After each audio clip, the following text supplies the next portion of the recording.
So, friends, day 4 of Steve Bannon's criminal contempt of Congress trial was a doozy. Let's talk about it, because justice matters.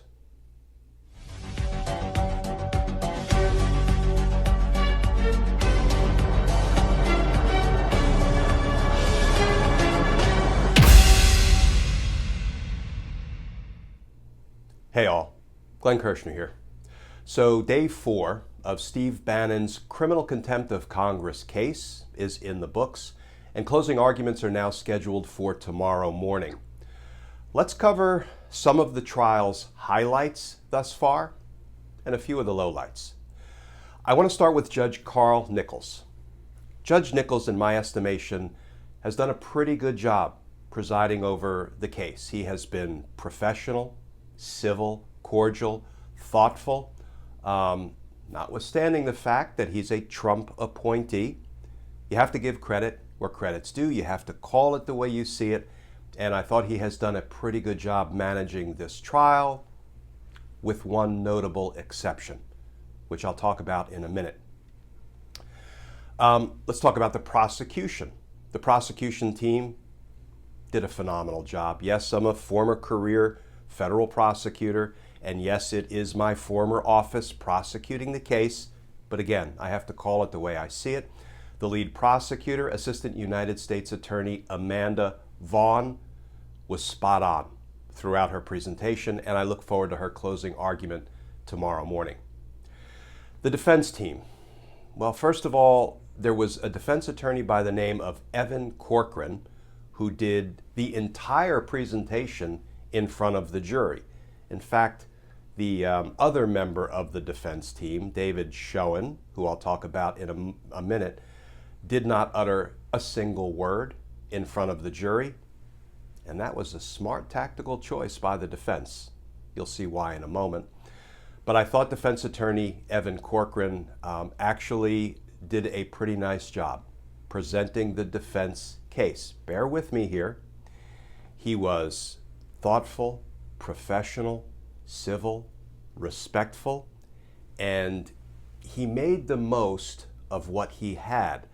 Problem is, he didn't have bupkis.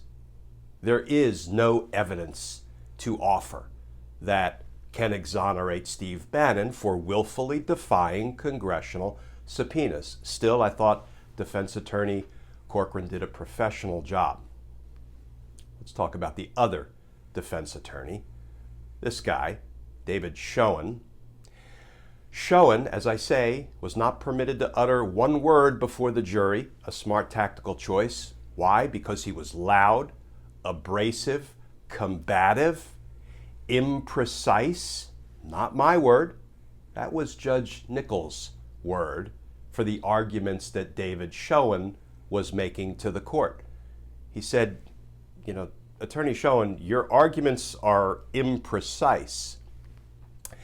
In fact, at one point, Judge Nichols, who maintained his composure throughout, he lost it a little bit. He got tired of listening to Schoen say the same thing over and over again loudly. At one point, he interjected. He said, I know what the facts are. I need the punchline.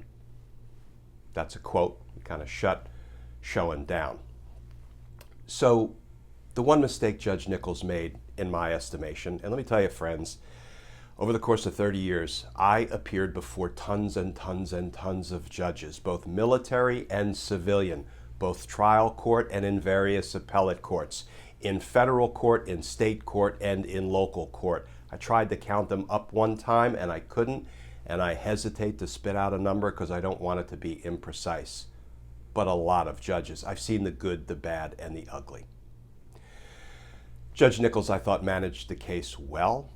However, today, when the question of whether Steve Bannon wanted to testify came up, it had to be addressed. Why? Because, as you all probably know, a defendant has an absolute right to testify in his or her own trial and an absolute right not to testify under the Fifth Amendment, right? Privilege against self-incrimination. And a judge has a job to do. The judge has to ascertain that if the defendant chooses not to testify, it's a decision the defendant made knowingly, voluntarily, and intelligently. Nobody forced him, pressured him, misguided him, misadvised him. And the judge must inquire of the defendant to make sure the defendant is exercising his or her right to testify or not to testify knowingly, intelligently, and voluntarily. So there's a series of questions that the judge will typically ask a defendant when that moment comes, when the defendant has to make a decision whether to testify or not. Problem is, when that moment came, Attorney Schoen stood up with a pre-prepared speech and said, "Judge, I'd like to read this because I think it explains why Defendant Bannon has opted not to testify." And then he launched into what I call an OJ-esque argument, pronouncement about why Steve Bannon decided not to testify. And I watched it, and after about 3 words, I was trying to mentally send signals to Judge Nichols, please shut this down, because this is not what is supposed to go on when it's time for the court to inquire about whether the defendant is knowingly, intelligently, and voluntarily waiving his right to testify. And as soon as Schoen was done with his speech, I tweeted out the following: "The judge just allowed Attorney Schoen to make a long, argumentative, misleading statement about why Bannon has decided not to testify. This was improper and does a disservice to our judicial system. It's a page from the O.J. Simpson playbook." And yes, it was a low point in the trial, because Schoen said things like, well, because Steve Bannon is being barred from testifying truthfully in this case, it was basically a glorified, this is a witch hunt argument. And it has no place in a court of law when the only question at that moment is whether Steve Bannon knowingly, voluntarily, and intelligently waived his right to testify, decided he would stand mute. And stand mute he did, which I know Steve Bannon and standing mute is something that feels incongruous, right?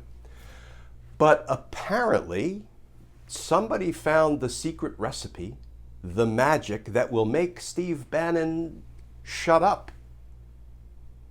All you do is you say, okay, Steve, you want to talk? You're going to be under oath, and you're going to be required to tell the truth. And then, that dude just sits quiet as a church mouse. Cowardice? Yeah. Thy name is Stephen K. Bannon. So he opted not to testify. He opted not to put on any evidence, no witnesses, no documents, no testimony, nothing. Why? Because he had nothing to offer in a legitimate defense of his crimes, his decision to defy congressional subpoenas. And let me add, a defendant never has to present one shred of evidence, no witnesses, no documents, no testimony.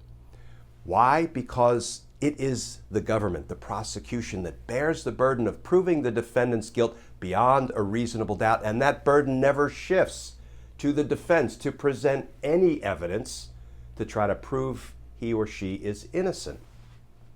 And I've actually seen cases where a defense team would say, we're not presenting a shred of evidence, Your Honor.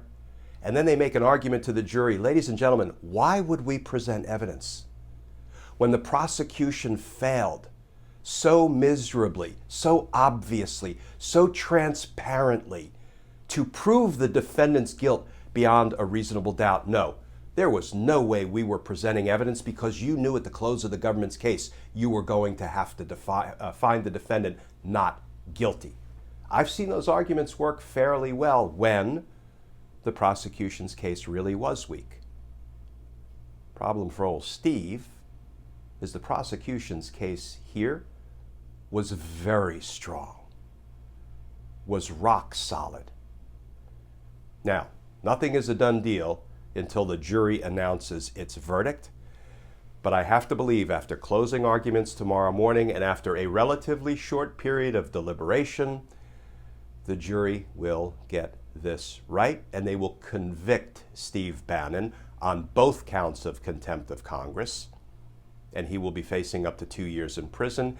And I will bring it all to you tomorrow as I attend the trial, perhaps post some short videos on Twitter, and certainly will be tweeting out over the course of the day. And I have a feeling, friends, that we're going to see justice come for Steve Bannon.